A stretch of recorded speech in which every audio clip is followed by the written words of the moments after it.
So, what even is fiscal policy? Explained in layman's terms. Imagine a country's economy as a big apartment complex. There's a management team that collects fees, fixes problems, plans improvements, and keeps the system running smoothly. The government works in a very similar way. It's got a huge impact on the whole economy because of the money it collects and spends. This is where we decide how to tax and spend money to guide the economy. It's called fiscal policy. In simple terms, fiscal policy is how governments use taxes and public spending to control economic activity. If the economy is slowing down, fiscal policy can help speed it up. If the economy is getting too hot, fiscal policy can help cool it down. Imagine you're in a supermarket. What happens to the market when the queues get too long? It opens another checkout. When the economy slows down, the government usually does the same thing: more spending, fewer taxes, more activity. But what happens if the store gets too busy and chaotic? They limit certain items, slow the flow, reduce promotions. That's what governments do when the economy is too hot. So, let's take a look at the two sides of fiscal policy. So, when the economy slows down, expansionary fiscal policy is the way to go. Picture this: it's winter, your house is cold, and you need to crank up the heating. That's exactly what governments do when the economy is in a slump. They try to get the economy going again by. If you cut taxes, people will keep more of their money and spend more. If we spend more money on public services, we can build new roads, hospitals, schools, and start construction projects, helping out low-income households with social programs and financial assistance. Every dollar the government spends goes into the economy. Here's a simple example. If a town's small businesses are struggling and the government builds a new metro station there, people will buy lunch from local shops, take taxis, rent apartments. Then, all of a sudden, the whole area starts buzzing again. That's what we call expansionary fiscal policy. Contractionary fiscal policy, when the economy overheats. Now think about summer, when the AC is too cold and you need to turn it down.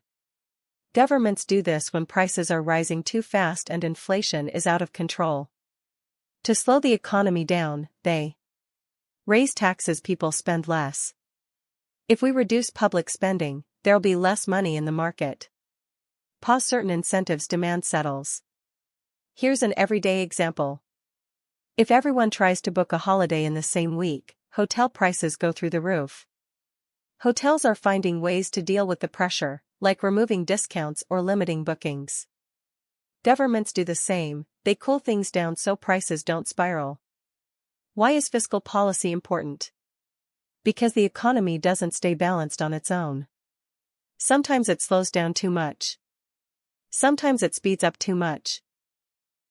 Fiscal policy helps to stabilize these waves. It's a great way to create jobs when unemployment is on the rise. It's great for keeping inflation under control when prices go up. It's great for helping businesses through tough times.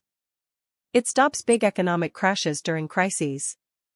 If a country doesn't have a solid financial plan, it's like a car without oil. It might keep going for a while, but eventually, it'll break down.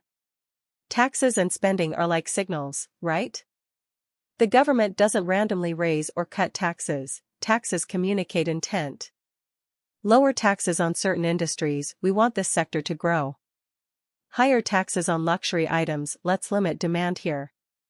There are special incentives too, like invest in this field. Public spending also sends strong signals. A new highway isn't just a road, it brings jobs, trade, and economic growth in loads of different sectors. Do people confuse fiscal policy with monetary policy? All the time. So, fiscal policy is basically all about taxes and government spending. So, monetary policy is all about interest rates and the money supply, and it's handled by the central bank. If you think about the economy like a house, then fiscal policy is like the heater. Monetary policy is like the thermostat. They both affect the temperature, but they're different tools. How does financial policy impact your day-to-day life? You might not notice the decisions being made in Parliament, but you can see the results every day. Here's the latest on job availability. How much you'll get paid. Here's a list of government projects. Prices of housing. So, the cost of groceries is. How much tax are you paying? It doesn't matter if businesses are doing well or not. These all come down to fiscal policy. One government decision can have a knock-on effect all the way down to what you pay at your local store.